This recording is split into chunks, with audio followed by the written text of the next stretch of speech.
They've wiped a third of this guy's company off the map. Ant was supposed to IPO. That IPO is gone. That's kaput.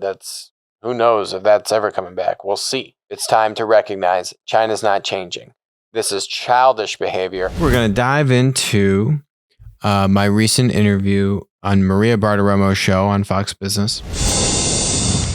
Chinese regulators ordering Ant Group to refocus its businesses and comply with regulatory requirements there. The People's Bank of China criticizing the company for its behavior towards competitors and consumers, saying that Ant Group, quote, despised complying with regulations. Regulators last month stopped Ant's $37 billion stock debut in Shanghai and in Hong Kong over regulatory changes.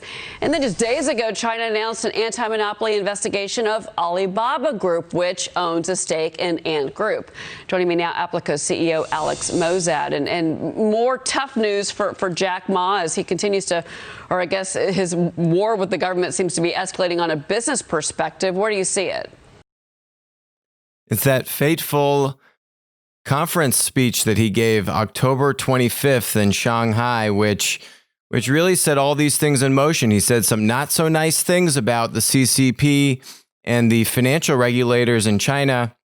And boy, I bet he wish he could take those words back right now.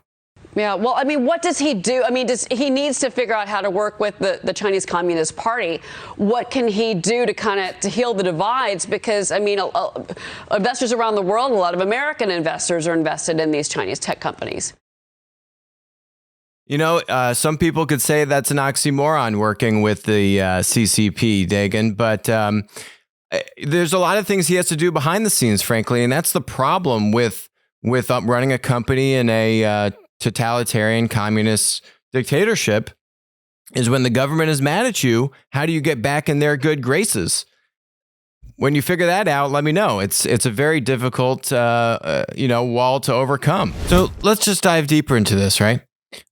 You saw they were featuring Alibaba's stock price. It's down basically, a third since all this started happening in the past couple months here. Third of their value, boom, poof, gone.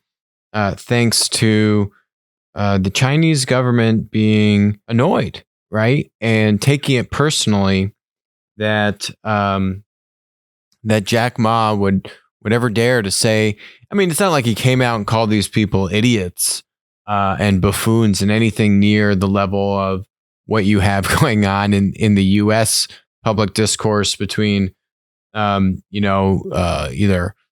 either CEOs, titans of industry, and political conjecture or media opining on politics, obviously.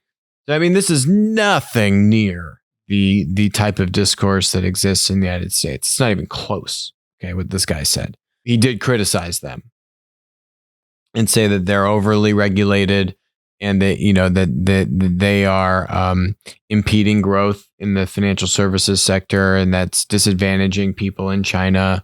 And I mean, there's truth to that. They didn't take it very kindly, though. They felt like it was a slap in the face, they being the CCP and the financial regulators. So they've wiped a third of this guy's company off the map, Alibaba. Okay, Alibaba. Ant was supposed to IPO. That IPO is gone. That's kaput.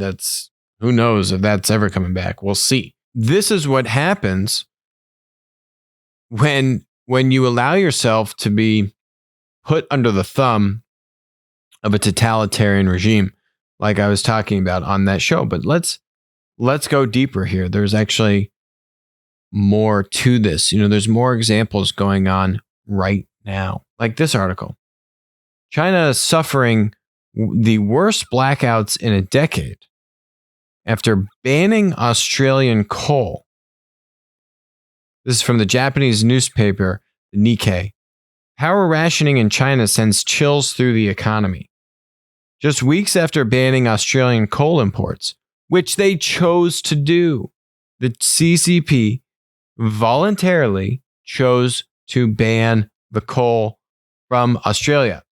So much so that they are now facing a nationwide power crisis. Amid large-scale outages, Beijing is resorting to electricity rationing for households and businesses not seen in years. The power crisis is threatening to throw a wrench into Beijing's plans to rapidly revive the world's second largest economy, says the Nikkei. Consumers have been told not to use electric stoves and to turn off their heating until the temperature falls below 3 degrees Celsius. Okay, below 3 degrees Celsius. That's like in the, high 30s Fahrenheit. I mean, what? Why is China banning coal from Australia? Well, that's because the Australians have said some, guess what, not so nice things about China. or no, you know what? Just the truth that the virus came from China. In April, the Australian Prime Minister, Scott Morrison, demanded an independent assessment of how this all occurred so we can learn the lessons and prevent it from happening again.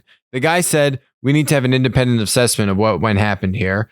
And that was just, man, Scott, why would you ever make such a ridiculous demand? Beijing responded by threatening a boycott of Australian goods and followed up by slapping punitive tariffs on key imports from the country. The guy said, hey, there's this thing called coronavirus, which is from China, and it'd be great to have an independent commission look at this. China says, how dare you treat us with such disrespect? We are going to, cut off our own nose in spite of you, because we're not going to allow this to happen to our national honor.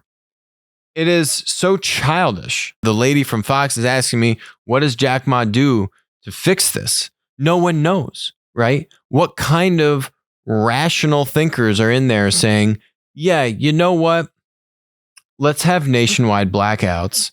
Let's have our people not turn on the heat unless it's less than 3 degrees Celsius in their house. Let's actually put our economic rebound, in jeopardy because we need to show Australia a lesson, right? Wonderful. Really geniuses over there. This is what happens when you allow yourself to have, or you allow China to have too much leverage on you. Whether that's a business, Alibaba, I mean, not much they can do about it. It's a Chinese company. We're going to get to Zoom in a second. Just you wait.